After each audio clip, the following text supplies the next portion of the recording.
Hoje nós estamos começando uma nova série de mensagens com o título Qual é o seu desejo? É praticamente impossível ouvir esse título sem pensar numa das histórias mais famosas do mundo, a história de Aladim e da Lâmpada Mágica. Bom, essa história conta de um jovem rapaz pobre, mas de bom coração, que um dia encontrou uma lâmpada mágica que tinha um gênio que estava disposto a satisfazer qualquer um dos seus 3 desejos. Olha só, 3 desejos quaisquer que fossem. Essa história ela é tão envolvente que eu duvido que você nunca tenha pensado em algum momento, e se fosse comigo, o que eu desejaria? Bom, eu lembro que na minha fase de adolescência, eu e meus amigos conversávamos bastante sobre isso. Se fosse com você, se você tivesse 3 desejos, podendo pedir absolutamente qualquer coisa, o que você pediria? E eu lembro que nessas conversas de adolescente, normalmente o primeiro pedido da grande maioria dos meus amigos e de mim também era ganhar dinheiro. Era até não sei quantos milhões. Normalmente era esse o primeiro desejo. O segundo desejo mais comum era ser o melhor do mundo em alguma coisa, ser o melhor jogador de futebol do mundo, ser o melhor guitarrista do mundo, enfim, ser o melhor em alguma coisa. E normalmente o terceiro desejo era casar com alguém famoso, né? Os meninos às vezes queriam casar, por exemplo, com a Flávia Alessandra, as meninas com o Leonardo DiCaprio, ou sei lá quem, mas normalmente esses eram os 3 desejos que mais saíam. Era ter dinheiro, era ser o melhor em alguma coisa e casar com alguém famoso. E eu fiquei pensando essa semana, enquanto estava preparando a mensagem, olha só, desde cedo parece que os nossos 3 desejos, nossos 3 maiores vontades giram em torno de dinheiro, sucesso e um grande amor. E se fosse com você? Se você pudesse realizar 3 desejos, quaisquer que fossem, o que você pediria? Seria talvez algo nessa direção, dinheiro, sucesso, um grande amor, ou talvez outra coisa bem diferente? Aliás, uma outra grande pergunta que a gente deveria fazer é: e se você chegasse lá? E se os seus desejos realmente se tornassem uma realidade? Não por causa de uma lâmpada mágica, mas porque através do seu trabalho você realmente alcançou eles. Você seria mais feliz? Já imaginou? Se todos os seus desejos se realizassem, a sua vida seria mais preenchida, seria melhor do que é hoje? Será que o teu coração estaria preparado para isso? Talvez você pense, claro que sim, mas nem sempre. Olha só, Timothy Keller, que é um autor best-seller do The New York Times, e para mim, um dos maiores escritores da atualidade, ele diz o seguinte: a maioria das pessoas passa a vida tentando transformar em realidade os sonhos mais caros a seu coração. Procuramos incessantemente modos de adquirir tudo o que desejamos e nos dispomos a sacrificar muito para alcançá-los. Até aqui nenhuma novidade, ele está falando que nós corremos muito atrás dos nossos sonhos, dos nossos desejos. Trabalhamos e nos sacrificamos para isso. Até aqui a gente entende, isso é bem tranquilo. Mas agora vem uma frase que me surpreende bastante, olha só. Nunca imaginamos que concretizar os desejos mais profundos do nosso coração talvez seja a pior coisa que poderia nos acontecer. E aí ele cita casos de pessoas que, por exemplo, sempre desejaram ter muito dinheiro e chegaram lá. Antes de ter o dinheiro, eram pessoas generosas e bondosas. E depois de alcançar o que tanto desejavam, se tornaram pessoas egoístas e mesquinhas. Ele cita o caso, por exemplo, de pessoas que sempre quiseram ser famosas, de que sempre quiseram que o seu trabalho fosse devidamente reconhecido. E quando finalmente alcançaram, eram pessoas queridas, amorosas, se tornaram pessoas arrogantes e extremamente difíceis de lidar. Ele cita mais uma história que chamou muito minha atenção. A história de uma moça chamada Ana. De uma forma bem diferente, o grande sonho da Ana era ter filhos. Aquilo que ela sempre sonhava desde pequeno era ter os seus filhos. Só que para ela isso não foi muito fácil. Ela demorou bastante tempo para encontrar a pessoa certa, alguém que realmente se colocasse ao lado dela. Ela casou bastante tarde. E depois que ela casou, ela teve dificuldades para engravidar, de forma que os médicos já diziam que, por ela estar numa idade muito avançada, não seria mais seguro nem recomendável a gravidez. Mas mesmo assim, a Ana não desistiu e, contrariando toda a medicina, ela engravidou não de um filho, mas até de 2. Ela teve 2 filhos. Mas a Ana desejou tanto esses filhos e quis tanto eles, que ela se envolveu completamente na vida deles. Aqueles filhos se tornaram o centro da vida dela. A vida dela girava em torno deles. E ela queria muito que eles fossem felizes. E para ser felizes, ela sabia que eles precisariam ser bem-sucedidos. Então logo ela colocou em diversos cursos. Muitos talvez eles nem queriam estar. Ela acompanhou a vida escolar, estudava junto com eles, revisava a matéria para a prova e ficava indignada quando eles erravam algo, especialmente quando eles erravam algo que eles tinham acabado de ver. A Ana teve dificuldade de lidar com a imperfeição dos seus filhos. Sem perceber, ela quis tanto aqueles filhos, ela desejou tanto aqueles filhos e ela acabou construindo um relacionamento extremamente sufocante e cheio de cobranças. Sabe o que aconteceu? O filho mais velho, que era alguém bastante tímido, se tornou cada vez mais fechado, apático, começou a ter sérios problemas nos estudos e dava indícios sérios de ter problemas emocionais, bem graves. O filho mais novo, que era extrovertido, começou a brigar, a xingar e vir em pé de guerra com a mãe dele, que não largava do pé. Sabe, e aquilo que a Ana quis tanto, que para ela seria a grande fonte da sua realização, da sua felicidade, acabou se tornando, na verdade, num grande problema, numa grande fonte de sofrimento e dificuldades na sua vida. E aí você entende o subtítulo da nossa série, Alcançar o que se quer, talvez seja a pior coisa a acontecer, quando o nosso coração não está preparado para isso. Você sabe por quê? Porque muitas pessoas que desejam a fama, quando têm, se tornam pessoas difíceis. Por que tantas pessoas que desejam o dinheiro, quando têm, se tornam pessoas difíceis? Porque pessoas como a Ana, que desejam tanto ter filhos, a hora que eles chegam, isso acaba sendo uma grande complicação na sua vida. Sabe por que isso acontece? Porque nós temos uma grande dificuldade em encontrar um espaço saudável e equilibrado para as coisas boas.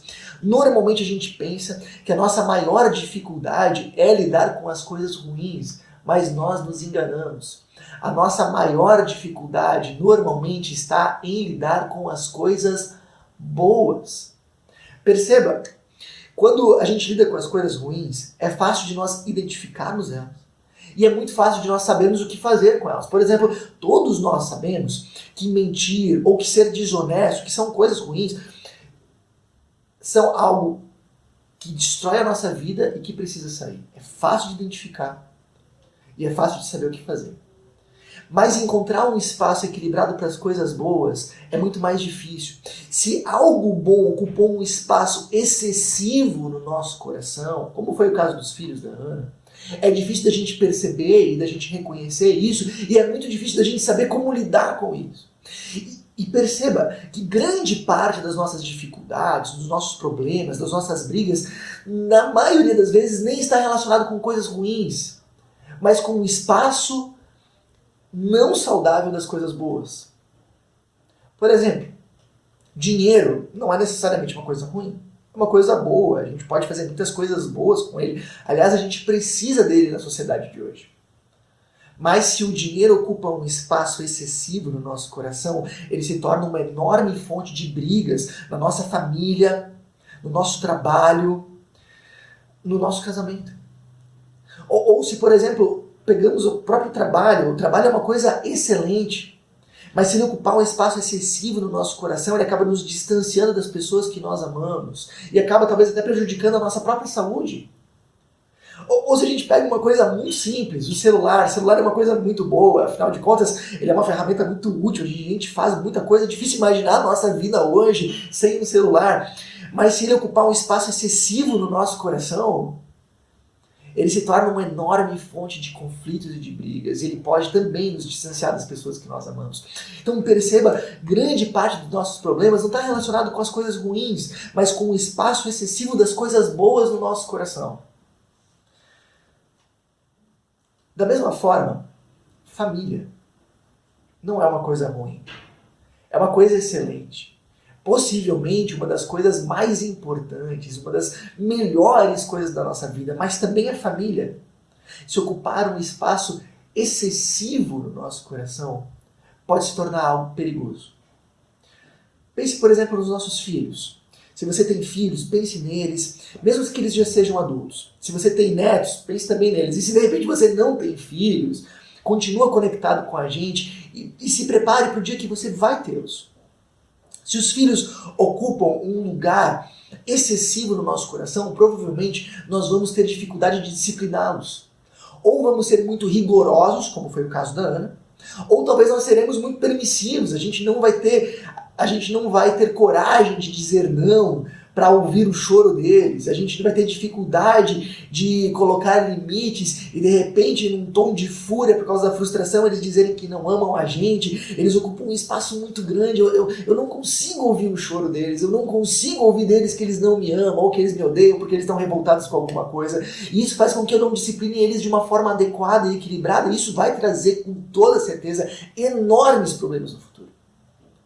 Se os filhos ocupam um espaço exagerado no meu coração, facilmente o meu casamento fica de lado e isso vai desgastar a relação e quem sabe até gerar um divórcio. Eu já conheci muitos casos de pais que tiveram filhos e assim que os filhos nasceram, eles se tornaram o centro da família, deixaram o casamento de lado, não cuidaram mais da relação a dois, pararam de jantar sozinhos, pararam de ter tempo sozinhos e com o tempo se tornaram dois estranhos, quem sabe até se divorciaram.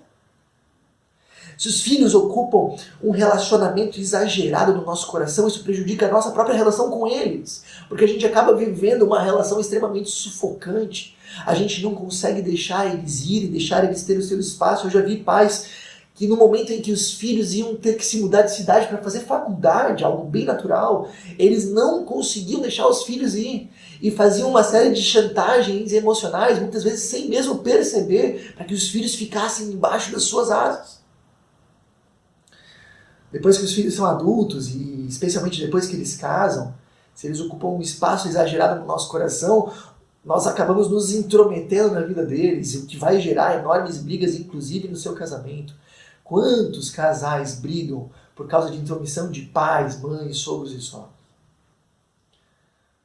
Bom, então pense agora só nos filhos. Nosso relacionamento com os nossos pais também é uma das melhores coisas que a gente pode ter. E pode ser algo muito bom. Mas se os nossos pais ocuparem um lugar exagerado no nosso coração, isso se transforma num grande problema. Se os nossos pais ocupam um lugar exagerado no nosso coração, facilmente a gente troca referência.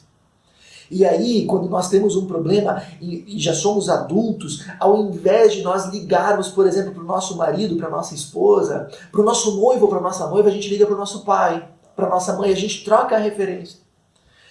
Isso pode também gerar imaturidade, sabe? Ao invés de a gente ter segurança para tomarmos as nossas próprias decisões, arcarmos com os nossos erros, né? Afinal de contas, a vida adulta é assim. A gente acaba se escondendo sempre embaixo da saia da mãe, embaixo da saia do pai, ligamos para eles o que você acha, o que você acha daquilo, dificuldade de tomar qualquer decisão sem consultar eles, isso gera imaturidade. Bom, como eu já comentei, se eles ocuparem um lugar exagerado no nosso coração, isso pode enfraquecer o nosso casamento ou trazer uma série de brigas. Quem sabe pode fazer com que a gente não tenha tempo para a nossa família, para os nossos filhos, para o nosso cônjuge, porque a gente está sempre com o pai e com a mãe, e a gente tem essa obrigação de estar sempre com eles. Sabe, deixa eu contar uma história para vocês. Certa vez eu conheci um casal, onde no final de cada jornada de trabalho, o marido saía do seu trabalho e ia direto para a casa da sua mãe tomar um chimarrão com ela. Até aí nem vejo tanto problema. Eles tiravam tempo, conversavam, falavam do dia e assim por diante. O problema é que esse casamento entrou em crise. Eu fui conversar com eles e conversando com a esposa, ela me disse: ele nunca tem tempo para mim. Ele nunca fala dos seus problemas para mim, ele nunca me ouve, quando ele está em casa, ele está sempre fazendo alguma coisa, ele sempre diz que ele não tem tempo, ele está sempre correndo de um lado para o outro, ele nunca tem tempo para mim, e isso me fez perceber, olha só, ele tem tempo para sua mãe e não tem para sua esposa. Essa é a consequência de um relacionamento que é bom, como o dos pais, mas que ocupa um lugar exagerado no nosso coração. Cuidado. Bom, se a gente entendeu isso, nós precisamos agora lidar com uma pergunta muito importante. Como encontrar um espaço saudável para a nossa família? Como encontrar um espaço saudável no nosso interior para os nossos filhos? Como encontrar um espaço saudável no nosso interior para os nossos pais? Qual é a medida equilibrada? Como eu posso equilibrar para que todos os meus relacionamentos tenham uma medida saudável, boa, onde eles sejam realmente relacionamentos agradáveis e que realmente agreguem a minha vida? Qual é a medida certa? A resposta para essa pergunta tão incrível nós encontramos numa história da Bíblia. Exatamente isso, numa história que está na nossa Bíblia, a história de Abraão, um homem que viveu séculos atrás. Abraão tinha um grande sonho, um grande desejo, ter um filho. Ele era uma pessoa bem-sucedida no seu trabalho, mas ele não teve nenhum filho. Por quê? Bom, possivelmente porque ele ou a sua esposa eram estéreis. E isso na cultura dele era algo bastante complicado. Hoje nós costumamos medir o sucesso de uma pessoa através da sua carreira profissional. Na época da cultura do Abraão, o mais comum era medir o sucesso de alguém através da sua família, dele ter conseguido ter descendentes bons para levar adiante o seu nome e o nome da sua família. Então, não ter filhos na época, na cultura do Abraão, era algo ainda muito mais difícil, muito mais pesado do que hoje. Bom, acontece que Deus aparece para Abraão. Abraão não conhecia Deus naquele momento, mas passa então a conhecer e Deus dá um grande desafio para ele. Desafia ele a sair daquela terra onde ele tinha firmado raízes, onde a sua família vivia, e ir para um lugar absolutamente desconhecido que Deus o mostraria. E se Abraão fizesse isso, ele seria o pai de uma grande nação. Olha, se ele é o pai de uma grande nação, isso significa que ele vai poder ter filhos. Abraão obedece. Cumpre esse desafio tão difícil. Espera por anos, porque por muito tempo esse filho não vem. Possivelmente porque Deus tinha algumas coisas para trabalhar no caráter do Abraão. Até que finalmente a promessa é cumprida e nasce finalmente o filho, o Isaac. Percebe aqui que essa história poderia terminar aqui com chave de ouro. Ele era alguém que tinha um grande problema, recebeu um grande desafio de Deus, obedeceu, esperou e ganhou aquilo que foi prometido. Poderia terminar agora com um viveram felizes para sempre e pronto. Mas não foi assim que aconteceu. Abraão não sabia, mas um dos seus maiores desafios, uma das maiores lições ainda estava por vir. E está registrado em Gênesis capítulo 22. Eu vou ler com vocês. Disse Deus: tome seu filho, seu único filho, Isaque, a quem você tanto ama, e vá à terra de Moriá. Lá, em um dos montes que eu lhe mostrarei, ofereça-o como holocausto. Você entendeu o que Deus está pedindo aqui para o Isaque? Ele está literalmente pedindo, aliás, para Abraão, ele está literalmente pedindo para ele sacrificar o seu filho. Se coloque no lugar dele. Para nós, para nossa cultura, isso é uma coisa bastante estranha, mas lembra que na antiguidade, na época do Abraão, era comum as religiões acreditarem que os deuses exigiam sacrifícios, inclusive sacrifícios de pessoas. Tanto é que Abraão não estranha isso. Mas imagina agora como ele está se sentindo por dentro, o seu filho tão amado, tão esperado, sacrificar ele. O que será que Deus quer com isso? Será que Deus está torturando Abraão? Matando Abraão, destruindo Abraão por dentro? Não. Por incrível que pareça, Deus está salvando o Abraão. Entenda o seguinte: nunca um filho foi tão amado, tão esperado quanto Isaac. Abraão deixou literalmente tudo para trás por causa desse filho. Ele esperou esse filho por anos, possivelmente por décadas. Você já imaginou? Imagina, olha só como a Bíblia se refere ao relacionamento de Abraão com Isaac. O seu filho Isaac, a quem você tanto ama. Ou seja, havia uma grande chance de Isaac agora se tornar absolutamente o centro da vida de Abraão, ao redor do que toda a sua vida gira. Possivelmente Isaac já estava tendo um espaço exagerado no seu coração e tudo indicava que eles teriam um relacionamento desastroso. Provavelmente Abraão seria um desses pais que não conseguiria ter uma disciplina equilibrada. Talvez seria extremamente rigoroso com o seu filho ou extremamente permissivo, porque ele precisava muito se sentir amado por esse filho. Talvez ele esmagaria o Isaac com as suas expectativas, finalmente alguém para levar o nome da família adiante. Talvez viveria um relacionamento excessivamente sufocante, porque afinal de contas vai que alguma coisa acontece com o Isaac. Ou seja, tinha tudo para esse relacionamento não ser saudável, para ele ser um relacionamento extremamente destrutivo, e aquilo que seria talvez a grande alegria da vida de Abraão poderia se tornar a grande tristeza. E Deus exatamente está salvando Abraão disso através do que está acontecendo nesse relato. Bom, mas qual é a medida certa das coisas da nossa vida, das pessoas? Esse relato também mostra isso. A atitude de Abraão revelaria se Abraão ama mais a Deus do que o seu filho. Mas por que ele precisaria amar mais a Deus do que seu filho? Será que esse Deus é tão carente assim que ele precisa que nós amemos ele sobre todas as coisas? Não. Exatamente essa é a medida que torna algo saudável na nossa vida. Enquanto nós amarmos mais a Deus do que algo ou alguém, esse algo ou alguém tem um espaço bom no nosso coração. A partir do momento que nós amarmos mais esse algo ou esse alguém do que a Deus, esse relacionamento vai se tornar extremamente destrutivo e danoso.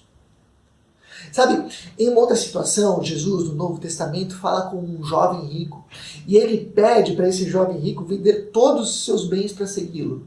Jesus em nenhum outro momento faz esse pedido para mais ninguém. Por que ele faz isso? Porque ele queria saber se esse jovem amava mais a Deus ou ao dinheiro. Aqui também, esse pedido que Deus faz a Abraão não é repetido nenhuma vez na Bíblia inteira. Em nenhum outro momento você vai ver Deus chegando para um pai pedindo para sacrificar seu filho, em momento nenhum. Por que Deus faz exatamente isso nesse momento? Porque ele precisava ter certeza de que Isaac teria um espaço saudável na vida de Abraão, não sendo mais importante do que o próprio Deus. Mas por quê? Por que a gente precisa amar mais a Deus do que as outras coisas? Entenda o seguinte, todos nós temos a necessidade dentro de nós, interior, de nos sentirmos valorizados, importantes, especiais, de nos sentirmos amados. Também a nossa necessidade de realização, de felicidade, de perceber que a nossa vida tem sentido. E nós também temos a necessidade de nos sentirmos seguros. Muito facilmente a gente busca isso em pessoas ou em coisas. Nós queremos que os filhos preencham a nossa vida, nos façam felizes, nos tragam realização, que o amor dele nos faça nos sentirmos importantes. Mas perceba, pessoa nenhuma consegue fazer outra feliz, realizada, ou fazer com que ela se sinta completamente importante, porque todos nós somos falhos, fracos, imperfeitos, erramos em algum momento, vamos frustrar essas pessoas em algum momento, então nenhum de nós consegue satisfazer essa expectativa de forma alguma. Talvez a gente busque nos nossos pais a nossa segurança. Quando eu estou com o meu pai, quando eu ouço o conselho dele, aí eu me sinto seguro. Mas entenda o seguinte, nenhuma pessoa consegue satisfazer isso em nós, porque todos nós somos limitados. A gente não consegue realmente garantir a segurança de ninguém. Ninguém consegue satisfazer essa expectativa. Então o que a Bíblia ensina é que nós só podemos satisfazer essas expectativas interiores em Deus. Só Deus pode nos fazer nos sentirmos completamente amados de uma forma perfeita, porque Ele nos ama profundamente e nunca nos decepciona. Só Ele pode preencher o nosso interior, foi Ele quem nos fez. Só Ele pode fazer com que a gente se sinta completamente seguro, porque Ele é o Criador do universo, Ele não conhece nenhum limite e Ele nos ama. Se nós buscamos satisfazer essas nossas necessidades interiores em qualquer pessoa, nós vamos construir um relacionamento destrutivo. Se nós buscamos satisfazer essas necessidades interiores em qualquer coisa da nossa vida, isso se tornará algo extremamente prejudicial para nós. Por isso, nós precisamos buscar amar mais a Deus do que qualquer outra coisa. Dá para entender? Então, a medida certa para todas as coisas é nós não amarmos elas mais do que a Deus. Aliás, deixa eu dizer isso para você. A Bíblia tem um nome. Quando nós buscamos aquilo que nós deveríamos buscar em Deus, em algo ou alguém, a Bíblia chama isso de idolatria. Significa que aquilo que nós estamos buscando, a nossa realização, segurança, felicidade, noção de valor que nós deveríamos buscar em Deus, buscamos em alguém e isso está se tornando um ídolo para nós. Se nós buscamos satisfazer as nossas necessidades interiores nos nossos filhos se tornaram ídolos para nós. Se nós buscamos satisfazer isso nos nossos pais, eles se tornaram ídolos para nós e nós estamos idolatrando eles. E idolatria é o pecado mais abordado no Antigo Testamento inteiro e possivelmente do Novo Testamento também. Bom, não sei se você já reparou, mas o primeiro dos 10 mandamentos é o seguinte: eu sou o Senhor teu Deus, não terás outros deuses além de mim. Nós encontramos ele em Êxodo 20 e Deuteronômio 5. Você já parou para se perguntar por que uma das primeiras religiões monoteístas do mundo, que acreditava na existência de apenas um Deus, começa tendo o seu primeiro mandamento: não ter outros deuses além de mim? Como assim ter outros deuses? A gente não acredita que só existe um Deus? Mas a Bíblia sabe que qualquer pessoa ou qualquer coisa pode se tornar um Deus na nossa vida, pode se tornar um ídolo na nossa vida, quando nós buscamos nisso aquilo que nós deveríamos buscar em Deus. Quando nós amamos a isso mais do que nós amamos a Deus. Qual é a medida certa de todas as coisas? Então, não importa o quanto você ame algo ou alguém, garanta que o seu amor a Deus é ainda maior. E isso terá um espaço saudável no seu coração. Por exemplo, se você amar mais a Deus do que aos seus filhos, você vai conseguir lidar com a imperfeição deles de uma forma equilibrada, porque Deus lida com a nossa imperfeição de uma forma equilibrada. Se você amar mais a Deus do que os seus filhos, você não vai colocar uma carga excessiva, projetando sobre eles toda a tua noção de felicidade ou de sentido, porque você já encontrou isso em Deus. Você vai conseguir dar um espaço saudável para eles, sem sufocá-los, porque você sabe que mesmo que eles não estejam sob o seu olhar, eles estão seguros, porque Deus cuida deles. Se você amar mais a Deus do que aos seus pais, você vai se sentir seguro para tomar as suas próprias decisões e conseguir construir um espaço saudável. Você vai conseguir dizer não para os seus pais nos momentos que você precisa, porque você entendeu que agradar e amar são coisas diferentes e que você pode amar os seus pais sem agradá-los. Deus nos ama muitas vezes sem nos agradar. Dá para entender? Então, amar a Deus sobre todas as coisas é exatamente aquilo que coloca cada outra pessoa, cada relacionamento da nossa vida, cada coisa no seu devido lugar com um espaço saudável. Bom, nós já vimos até aqui que coisas boas, se tiverem um espaço excessivo, se tornam ruins para nós. Uma das maiores fontes de problema na nossa vida. Nós já vimos até aqui que a medida certa é que nada seja mais importante ou mais amado do que Deus. Deus tem que estar em primeiro lugar da nossa vida e cada coisa entra no seu espaço saudável. Mas ainda, nós precisamos ver o final da história do Abraão e algumas lições. Acompanhe aqui comigo. Na manhã seguinte, Abraão se levantou cedo e preparou seu jumento. Levou consigo 2 de seus servos e seu filho Isaque. Cortou lenha para o fogo do holocausto e partiu para o lugar que Deus tinha indicado. No terceiro dia da viagem, Abraão levantou os olhos e viu o lugar de longe. Fiquem aqui com o jumento, disse ele aos servos. O rapaz e eu iremos mais adiante. Vamos adorar e depois voltaremos. Abraão pôs a lenha para o holocausto nos ombros de Isaque, e ele próprio levou o fogo e a faca.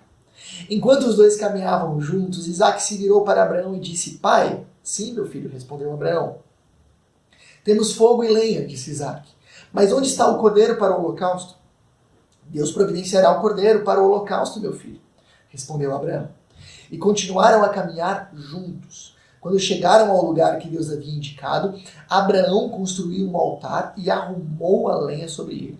Em seguida, olha só que dramático, amarrou seu filho Isaque e o colocou no altar sobre a lenha. Então, pegou a faca para sacrificar o filho. Antes de nós lermos realmente o desfecho da história, queria fazer algumas menções. Você percebeu que para os servos, Abraão disse: voltaremos, no plural. Depois, para o seu filho Isaque, ele diz: Deus providenciará o holocausto. Aqui a gente entende, temos fortes indícios para percebermos que Abraão, apesar de estar numa grande luta interior, apesar de estar numa situação extremamente complicada, ele ainda nutria uma extrema confiança em Deus e no seu amor. Ele confiava que Deus de alguma forma ia fazer com que isso tivesse um desfecho bom. Ele confiou em Deus realmente sobre todas as coisas. Abraão teve uma postura de entrega e percebe, ele colocou realmente, através das suas atitudes, Deus em primeiro lugar na sua vida. E isso é bem importante da gente perceber. Prioridades a gente não define com o nosso discurso, nas nossas palavras, as nossas prioridades estão sempre alinhadas. A gente tem que mostrar isso com as nossas atitudes. Ter Deus em primeiro lugar é algo que as nossas atitudes vão mostrar, como as de Abraão. E de fato mostraram. Isso aqui mostra que Abraão confiou e amou a Deus sobre todas as coisas. E que mesmo Isaac não ocupava um espaço maior no seu coração do que Deus. Olha só como a história termina. Nesse momento, o anjo do Senhor o chamou do céu. Abraão, Abraão. Aqui estou, respondeu Abraão. Não toque no rapaz, disse o anjo. Não lhe faça mal algum. Agora sei que você teme a Deus de fato. Não me negou nem mesmo seu filho, seu único filho. Então Abraão levantou os olhos e viu um carneiro preso pelos chifres num arbusto. Pegou o carneiro e o ofereceu como holocausto em lugar do seu filho. Olha só, uma voz do céu para o sacrifício. Não era necessário fazer isso. Nunca foi. Deus não queria a vida de Isaac. Deus só queria que Isaac tivesse um lugar saudável no coração de Abraão. E agora que se sabe que Isaac tem um lugar saudável no coração de Abraão, que ele não ama Isaac mais do que a Deus, que isso não é uma idolatria, que ele não é um Deus para Abraão, Isaac pode ficar. Isso seria algo, Isaac, o filho, seria alguém realmente, seria um relacionamento bom na vida do Abraão. Bom, isso me lembra muito uma história. Tempos atrás, uma pessoa me procurou. E ela estava profundamente perturbada. Abalada, porque ela não conseguia ter um filho, já tinha tentado diversas vezes e não conseguia. E ela comentou comigo como não ter esse filho fazia a sua vida ser infeliz e como fazia com que a sua vida parecesse vazia. E eu lembro que eu comentei com ela exatamente isso que a gente está vendo aqui. Olha, esse filho não pode preencher o vazio do seu coração, nem te fazer feliz. E se você colocar esse peso sobre ele, você corre o sério risco de criar um relacionamento excessivamente sufocante e destrutivo com ele. E aí a gente eu comentei com essa pessoa justamente isso aqui sobre idolatria, sobre ter Deus em primeiro lugar. Tivemos algumas conversas sobre isso, mais profundas e direcionadas à necessidade dela. E foi muito legal ver como as atitudes dela mudaram com o tempo. Com o tempo, ela realmente começou a ter mudanças nas suas atitudes, começou a, por exemplo, vir no culto toda semana. Ela começou a buscar mais a Deus, a buscar a ler a Bíblia. Ela começou a amar mais a Deus e eu, de fato, acredito que ela começou a amar mais a Deus. Algumas semanas depois, ela me ligou, chorando, dizendo, Jorge, eu não sei como, mas eu estou grávida. Olha só. Eu não quero dizer com isso que quando nós ajeitamos o nosso coração, Deus nos dá tudo o que a gente quer. Não. Mas eu acredito que muitas vezes Deus não nos dá o que tanto pedimos, porque Ele sabe que se Ele desse, teria um lugar destrutivo. E de repente ajeitar isso no nosso coração pode ser o que falta para Deus nos conceder. Se Ele não conceder, talvez Ele está enxergando outra coisa que a gente não está, e a gente pode continuar confiando nele, mas de repente é isso que Deus está esperando. O nosso papel é garantir que cada coisa, que cada pessoa na nossa vida tenha um lugar saudável abaixo de Deus. Então percebe, para cada coisa ter um espaço saudável na nossa vida, nós não precisamos amar menos as pessoas ou as coisas. Precisamos aprender a amar mais a Deus, colocando as nossas expectativas, a nossa confiança sobre Ele. E talvez essa seja a sua pergunta, Jorge, eu gostaria muito de amar mais a Deus, mas como eu posso fazer isso? Como eu posso amar mais a Deus? E eu posso dizer para você que isso provavelmente não é algo que a gente consegue resolver agora, em alguns minutos numa mensagem, é uma caminhada constante que você precisa começar agora, mas que vai levar o seu tempo. Conheça cada vez mais a Deus, busque uma igreja, se ligue a um grupo de pessoas que têm esse mesmo objetivo, conheça Jesus, deixe Ele entrar no seu coração. Mas algo que pode te ajudar ainda nessa noite é pensar no seguinte. Nós acabamos de ver que há séculos atrás, um homem chamado Abraão, um pai chamado Abraão, subiu um monte para sacrificar o seu filho chamado Isaac. Você já parou para pensar que séculos mais tarde, um outro pai, o próprio Deus, também subiu um monte, provavelmente daquela mesma região, chamado Gólgota, para sacrificar o seu filho, Jesus. Mas com Jesus, nenhuma voz do céu parou aquele sacrifício. Ele realmente foi sacrificado. Deus realmente teve que sacrificar o seu filho, o único filho, o amado filho, por nós. Sabe?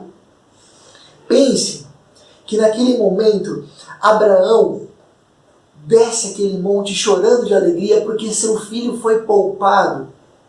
Mas Deus, o Pai, chorou de profunda tristeza porque seu filho foi sacrificado por amor a nós. Sabe, pense que Isaac não foi sacrificado porque um carneiro, um cordeiro, assumiu o seu lugar. A Bíblia fala que nós também mereceríamos a morte, por causa dos nossos pecados, da nossa imperfeição. E nós não somos sacrificados, nós não passamos por isso, porque Jesus é o carneiro, é o cordeiro perfeito, que assume o nosso lugar e que morre no nosso lugar. Assim como Isaac foi poupado por causa desse cordeiro, nós somos poupados por causa de Jesus. Jesus é esse cordeiro que é sacrificado no nosso lugar, para que nós não fôssemos. Esse é o profundo amor de Deus por nós, capaz de dar aquilo que Ele tem de mais precioso por mim e por você.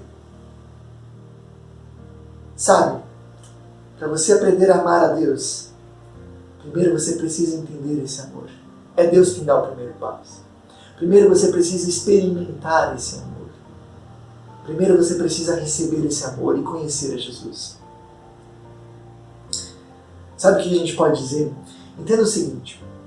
Essa frase que Deus disse para Abraão, ela é muito significativa. Agora eu sei que me amas mais do que todas as coisas, porque não fosse capaz de me negar teu filho, teu único filho. Essa mesma frase nós podemos dizer para Deus. Agora eu sei que tu me amas mais do que todas as coisas, porque tu não fosse capaz de me negar teu filho, teu único filho. Deixa esse amor de Deus entrar no mais profundo canto da tua alma. Deixa ele permear cada fibra do teu coração. Quanto mais você aprender a amar esse Deus, mais cada coisa e cada pessoa encontrará um espaço saudável na tua vida e no teu coração. Se você deseja isso, eu queria te convidar para avaliar. Existem coisas, pessoas ocupando um lugar grande demais no seu coração? Você tem buscado realização, sentido e segurança em outro lugar que não em Deus? A gente poderia perguntar, existe alguma idolatria no seu coração? Você está idolatrando de repente seus filhos, seus pais, seu trabalho, seu dinheiro? Pense nisso um pouco. Avalie isso. Eu gostaria de te encorajar a tomar uma decisão. Possivelmente a decisão mais importante da sua vida.